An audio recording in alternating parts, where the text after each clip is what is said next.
All right, good morning, everybody. Saturday, what's up? Mike Gill with you. I'm wearing the same shirt that I had on yesterday. Eagles won last night, 34-29. I had 31-20 something. I don't remember what I said on the air, but Eagles 1-0. Let's get into it. Normally you play on a Sunday and you have Monday to react on the air. Well, the Eagles playing Friday night. I wanted to get into this game. Man, there's so much in this game. So we'll spend, we're going to go a little while here. If you guys give a couple minutes for the room to kind of fill up a little bit more. We got a bunch of people kind of popping in right now. I see everybody kind of getting in there. If you want to comment and leave a thought on the game, it's a little more of a step on the X platform, but just click the video and at the bottom it'll say something, and you can give your thoughts in there and we'll pop them up on the screen if anybody wants to get involved in that way. If you're watching on YouTube, you just comment down there. I should get the comments and we'll interact that way. If not, if you don't want to comment and you just want to kind of have a cup of coffee, I got my West Virginia mug ready to go today. It was a disgrace last week. We could talk about the game. All right. So a lot of thoughts on this game last night. There were so many things. Saquon Barkley was everything that I had hoped and more. I love the way they used Barkley last night. I thought that Barkley was going to be a huge factor this season and in the game. I love what they did with Barkley. I maintained all along, you pay $12 million, $12.5 million for a player. He better be a big part of your offense. He was a huge part of the offense, and he has giddy up. He's got speed. He's got burst, and it's only going to get better. That field, I don't want to be the guy who blames the field all the time because that Super Bowl field was a disgrace. That field last night was a disgrace. It was awful for both sides, Every time someone's going back, Noah Eagle, who was the play-by-play guy last night, so-and-so slips. He slips. That's disgraceful for an NFL. You can go to Mainland High up the street from my house and get better field surface. I mean, seriously, NFL. That's the surface you put together for a primetime game with these two teams for everybody to watch. It's awful. So that's number one. Number two, can you imagine Barkley playing on a turf field or a well-maintained field? The speed, the Eagles put up 34 points last night, and they're slipping and falling and all of it. Now you say so with the defense. I think it was really hard for the offensive players. Green Bay as well. The Green Bay had a lot of times where the receivers are slipping and the ball's thrown behind them. I just don't understand how the field was like that, but I don't want to bemoan the field too much. What's up, Mark? Good morning to you. Hey, Mark. Kristen. I think it says Kristen. I usually wear glasses when I'm on the computer because I can't see the things. But what's up? Kirsten Carter. Good morning, guys. Anyway, I 34 points on that field last night. It shouldn't be bemoaned that, I kept hearing about the Eagles not playing preseason games and all that stuff. Jordan Love threw 2 passes in the preseason. Josh Jacobs had 1 carry in the preseason. 1. And those carries and passes happened a month ago. Do we really think if the Eagles played in the first or second preseason game that they would have looked any crisper last night? Oh, come on, people. Nobody's playing in the preseason, and if they are playing, it's very limited play, and it's weeks ago. You can't play in the first or second preseason game. Think about it. We're on September 7th, and the Eagles played early this year. So normally the games would have been tomorrow. So they wouldn't be playing really until September 8th. Well, you go back to when the Eagles' first or second preseason game was, you're looking at about a month ago. So preseason games were not going to help this team look any better last night. Both teams looked like they were sloppy on offense. I think both teams looked like they needed the preseason. Look, if you told me they're going to play the first half of the first, second, and third preseason game, that's different. But people bemoaning the fact that they don't play at all in the preseason, Green Bay's guys, literally, Jordan Love threw 2 passes and Josh Jacobs ran the ball once. I don't think the receivers had any catches. I don't think Reed had a catch. Dobbs had a catch. If they did, maybe one. So the preseason thing is an argument that we can just kind of table to say nobody's doing it. It is what it is. Everybody looks like this. But I thought that field last night slowed the Eagles' offense down and the Packers' offense down. And the Eagles still scored 34 points. Barkley still went over 100 yards. Brown still had over 100. Teams are going to have all sorts of problems to figuring out what to do with this team. But the guy who has to, and I think the footing on the field was playing in Jalen Hurts' head too, because he did not look crisp running the ball until late in the game. I think Hurts played a very uneven game last night, but when push came to shove, there was one run that he had to try to get a first down, and he kind of slid, and his feet came out from under him. And I'm like, man, how do you not just lower your shoulder? How do you not have the inner drive to want to just lower the shoulder and go get that first down? And he did it late in the same drive. He slid on a run, and then later on he did lower the shoulder. But I think that footing on the field was something that Hurts was kind of thinking about as well. He made some bad decisions last night. Really bad decisions, bad throws, bad decisions, bad anticipations. I thought he played a very uneven game, and I would say more uneven, concerning more than uneven positively. Do I think he is a lost cause? Absolutely not. But that said, Jalen Hurts, for this team to be what they are, has to be better. He can't turn the ball over. Juergens with the snap. I don't know whose fault that was. Probably it looked like Bonds from the interaction on the sideline. Kirsten, let me see. I see some messages coming in here. I think people are putting too much stock into 1 or 2 preseason during the possession. No point. Really. I agree. That's the preseason thing. Look, if you told me they're playing full halves for 3 preseason games, yes, you're getting something out of that. 1 or 2 possessions, I can't buy it. Sorry. I just don't see the value of trying to get hurt. And quite frankly, you play 1 to 2 possessions. What are you really running? You're vanillaing things up. You're not, So that being said, I thought Barkley was awesome last night. I think he could be even better. I think the field was a factor with how they used Barkley last night, but you saw the explosion, the catch he made, the way that they used him between the tackles. I think the line getting push off on that field was a problem as well. I think the holes will be there. He's got the explosion. I think the Barkley acquisition, I loved it when they got it. I thought that, I've been saying all along, Miles Sanders was a 1,200-yard back here. Last year, had Swift with 1,000 yards. Barkley should get 1,500 yards in this offense, rushing the football. I mean, he's that good. I love the move to get him. And only thing I was concerned about was how they were going to use him. Are they going to use him as a feature back? Last night, as we talked about on Friday's show with Sal Palantonio, 20-plus touches is the number. Get him over there, and there's still plenty of breadcrumbs for everybody else. Brown went over 100. I thought Smith was going to be the guy last night that ultimately was going to have the big night because I thought he was going to have the better matchups. But listen, and Smith made some great plays. Believe me, Smith was a big factor late in the game when they needed to move the sticks. Smith had 7 for 84, but Brown 5 for 119. And I said I thought Smith would get the bigger game. He did have the more catches, but they were more possession catches. Very tough, man.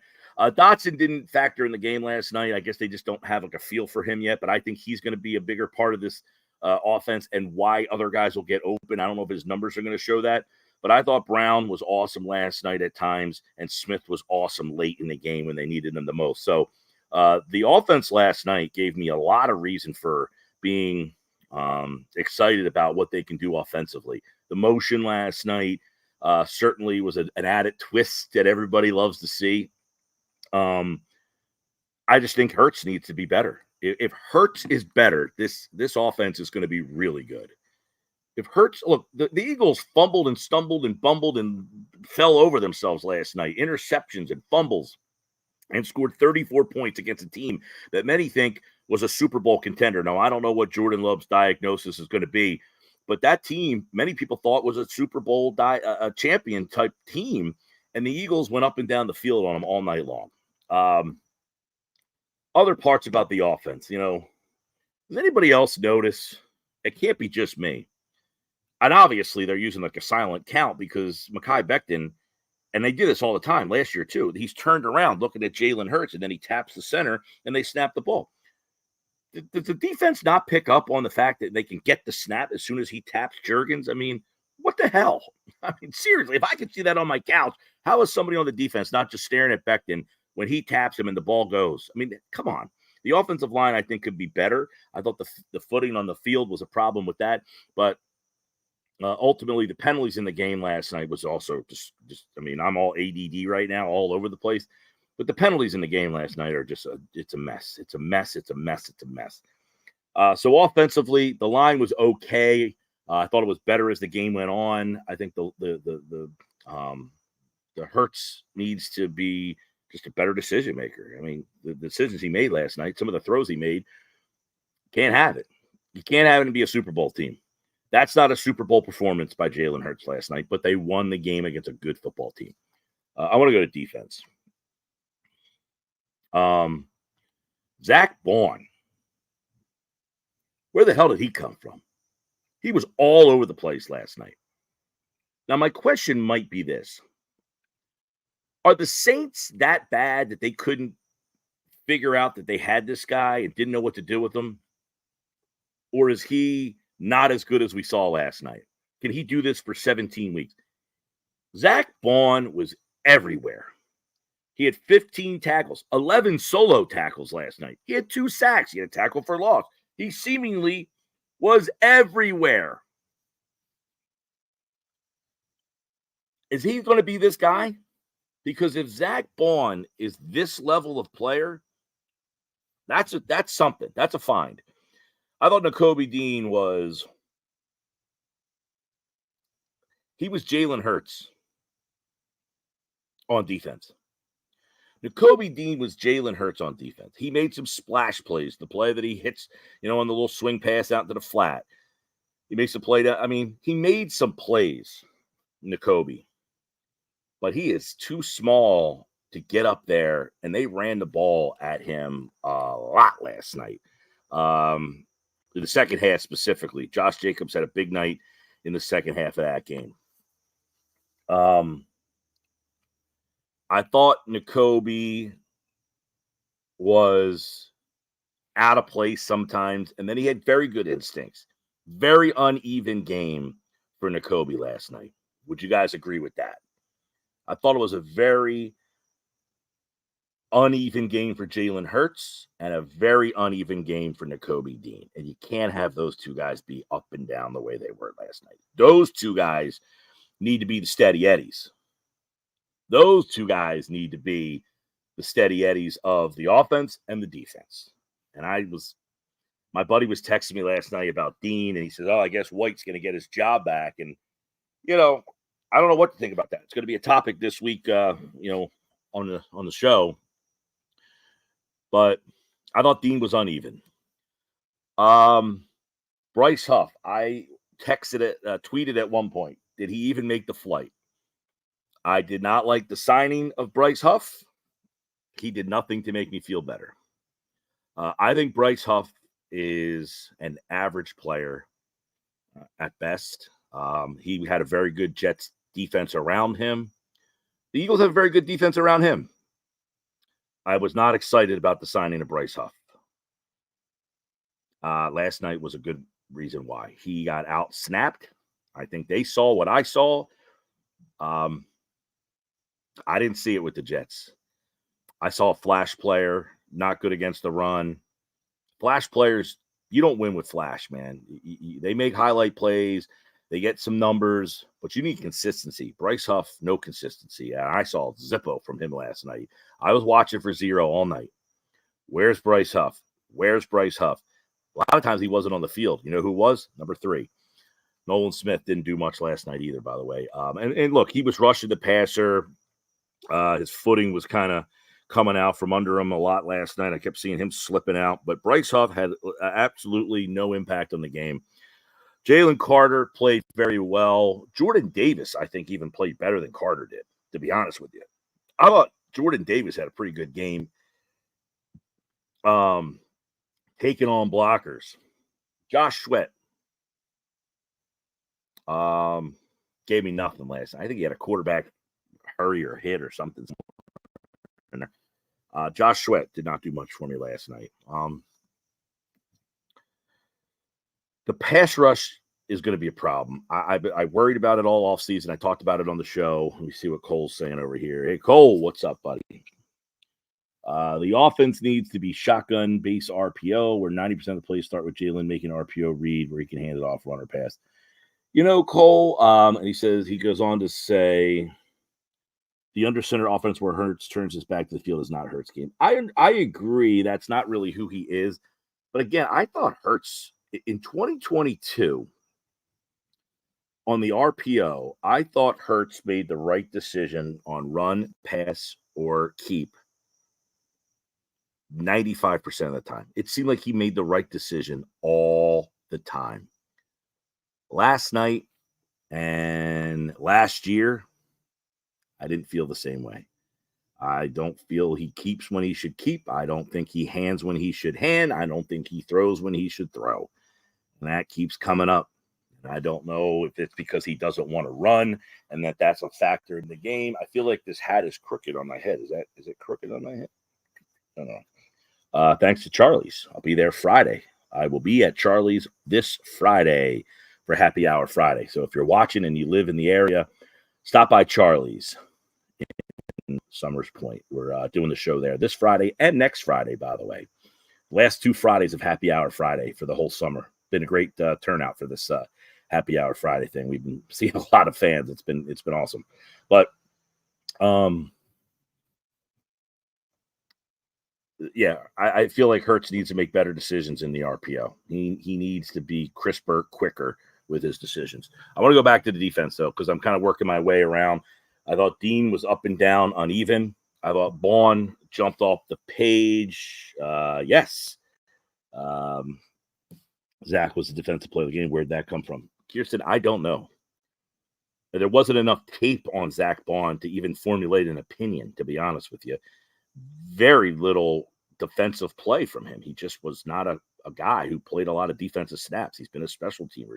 I hope he's not like Alex Singleton, who makes a lot of tackles. But this guy doesn't look like Alex Singleton, a guy who just, Singleton was just around the ball making tackles, but he was not great in coverage, too small. Bond is an athlete. This guy is an athlete, and he can move. So I'm interested in more. I'm going to actually watch all 22 of Bond and get a better feel for what he did, throughout the game. But I was blown away by him. I thought Quinyon Mitchell was great last night.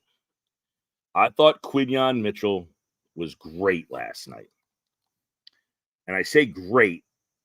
Yeah, he got thrown out a couple times. The numbers on him have been just okay. Not okay. They were pretty good.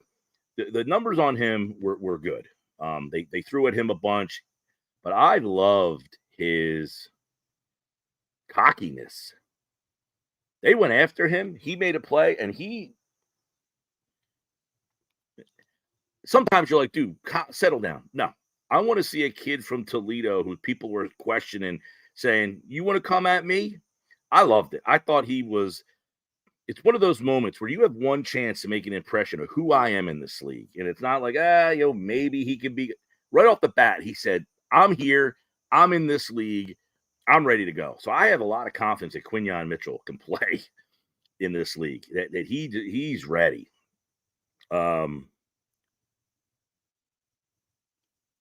Yeah, Cole, Bond, and Mitchell and the D tackles look good. Yep, we agree on that. I said Bond, I'm going on Mitchell now, and I thought Carter and Davis. I thought Williams played pretty well last night, too. Brycehoff, by the way, played in 30 snaps of 67. He had 1 assisted tackle, no sacks, no pressures, no quarterback hits. At one point of the second half, Todd Blackledge, I was trying to remember who did the game last night. Todd Blackledge says, haven't heard Huff's name at all last night. No, you didn't. No, you didn't. Mitchell, I thought was very good. Blankenship had the big interception in the game. I thought the slot spot struggled. Maddox, they picked on him a lot last night. That's going to be a fluid spot there. We'll see what happens when Isaiah Rodgers is back. If he goes to the outside and they move Mitchell down, does that change stuff there? I thought last night that slot corner with Avonte Maddox struggled a bit, which is unfortunate. You guys know I'm a West Virginia guy, and Maddox went to Pitt, so it's hard for me to give him props. But Maddox is generally pretty good, but the last 2 times he's played in the slot, he has struggled. I wonder if the injuries have just kind of caught up to him and that he's lost a little bit of that tenacity. As he was always like a physical, smaller but physical corner out there. Chauncey Gardner-Johnson, I think, adds to the secondary. He didn't make the splash play last night, and that's what he's more for. He's there for interceptions and that kind of stuff. But so nothing really distinct about him. He left the game with that hand. He came back. But the Blankenship interception, that interception goes to Bond. Bond made that play, and good read by Blankenship to come in there. But that play was made by Zach Bond. So overall, you got to be you got to be, I think, feeling pretty good on that field for the offense to score 34. By the way, there's some news about Jordan Love. He's going to get an MRI when the Packers land. An ankle injury has been ruled out, and now it's more of a wait and see to see what happens. This is from our buddy Jeff Kerr from CBS Sports, who joins us every week. Jalen Hurts when the Packers blitzed last night. 6 of 7, 91 yards, a touchdown. When he got when they blitzed, when he was pressured, 4 of 10, 108 yards, a touchdown with 2 sacks. So it was a very uneven performance for Hurts last night. So what do you guys think? Those are some of the just initial ADD thoughts. It's Saturday morning. I'm sitting out back on my porch. I'm looking at some of the comments over. Yeah, the lack of pass rush. We talked about that all offseason. I don't know where they're getting pass rush for, Cole. And I was not a big Huff fan. So if you signed Bryce Huff and hoped that he was going to replicate Hassan Reddick, I was not on board with that. I was not on board with that signing, that flip, that swap. I would have, and listen, I get the whole Reddick thing. You don't want to sign a guy of that age to a long-term extension. So you're kind of stuck between a rock and a hard place. But I hope Bryce Huff proves me to be wrong. So far, I'm right. Got new neighbors. Never met them before, but I heard something over there. That's what I was like, what the heck's going on? We haven't had neighbors for like 2 years. Not that you guys care about that. So what else? I thought, by the way, one of the differences in the game, this is going to go a little under I thought Nick Sirianni managed a better game than Matt LaFleur. I mean, everybody wonders what Sirianni does, but, Sirianni's pretty good clock manager. He doesn't take, needless timeouts generally. Matt LaFleur burned through timeouts last night like they were handing him out. Matt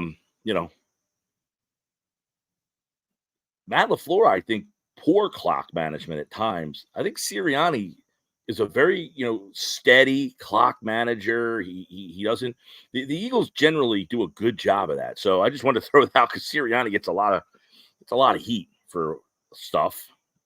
What does he do? What does he do? I have no problem with Sirianni being just a overseer. And if you run a good clock, I always say all the time, I don't know why these teams don't have a mathematician that stands next to them that is like a savant on clock management and let them run the clock. Why would a head football coach call plays, run plays, design plays, do this, do that, make decisions, and then also run the clock? Now, if that's something that they're very good at. I have a buddy who's just a math savant. He just very good at math. If I was coaching, that guy would be standing next to me in football. Any game that has a clock, he's standing next to me telling me when to take timeouts. So what I think, that field factored in the game last night, and they scored 34 points. I think that field factored in the game last night, and the defense. I thought the defense kept them in the game in the first half, by the way, right? The first half of that game, the defense kept them in that game. They made a couple stops early. That game could have been 14-0. The turnover, it's instead of 14-0, it was 6-0. So the defense played well early in that game. So people get so caught up on same old defense stinks. Look, Green Bay is a really good team, and that field sucked last night. But the defense did a great job early. You got to look at those pockets and key moments of the game. In key moments of the game, the defense kept you in that game. So yeah, over the long horse, you look up at you look up at the scoreboard and see 29 points, and you're probably not impressed with the defense. But I think the defense won them that game early by making those two stops early and making Green Bay kick field goals. Remember that.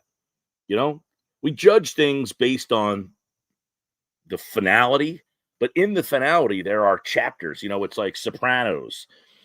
Are you watching The Sopranos? They're starting it over on HBO at season 1, 2. They're playing one season every day leading up to this. Like season 1 and 2 and 3 of The Sopranos are really good. Season 4, I thought, was not so good. So it's like the Eagles defense last night. Early in the game, pockets of it really good that helped them win that game last night. You're not going to get 4 straight good seasons generally in any TV show. And it's hard to get 4 straight good series of defense in today's NFL. So go back to the first quarter of that game and those 2 early possessions. I thought the Eagles defense won them the game. You look back up at the scoreboard and you say 34-29. What won them the game? The Eagles defense kept them out of the end zone. Right? What else we got? The new kickoff is weird. By the way, speaking of the new kickoff, who's the guy who returned the kick for Green Bay last night? The Eagles kicked the ball into the end zone late in the game, like 35 seconds, 40 seconds, whatever it was. The Eagles kicked the ball in the end zone, and the knucklehead takes the ball out of the end zone, gets to the 20. If you take a knee, no time comes off the clock, and you get the ball at the 30. I know you're trying to break one. I get it. But you don't break it, and now you're 10 yards deeper than you could have been, and you cost your team seconds on the clock. This new kickoff, I think, should add strategy, but it feels like it's not adding it yet. And then, think about this. You kick the ball into the end zone, touchback, get the ball to 30. The Eagles got a penalty, and that was 5 more yards. Now you're getting the ball at the 35-yard line to start. That's a big difference. It used to be at the 20, and you had to go 80 yards. Now you're getting the ball to 25, 35. It's a big difference. 15 extra yards. That's one less first down you need to get on your way to a touchdown. It's a big factor in this new kickoff thing, and I don't think it's been kind of perfected yet. Trying to think, is there anything else that stands out that I missed? Is there anything else that stands out that I should discuss?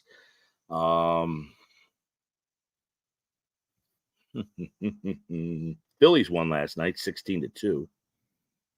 That game was over in the second inning, 6-0, I think it was. Real quick while we have you here. Tomorrow, I'm at Ocean. Stop out there. Ocean Casinos every Monday. Thursdays, I'm at Chickies and Pete's, generally at the Tropicana in Atlantic City. If you want to stop out there, have some lunch, say hello. Friday, we'll be at Charlie's in Summers Point.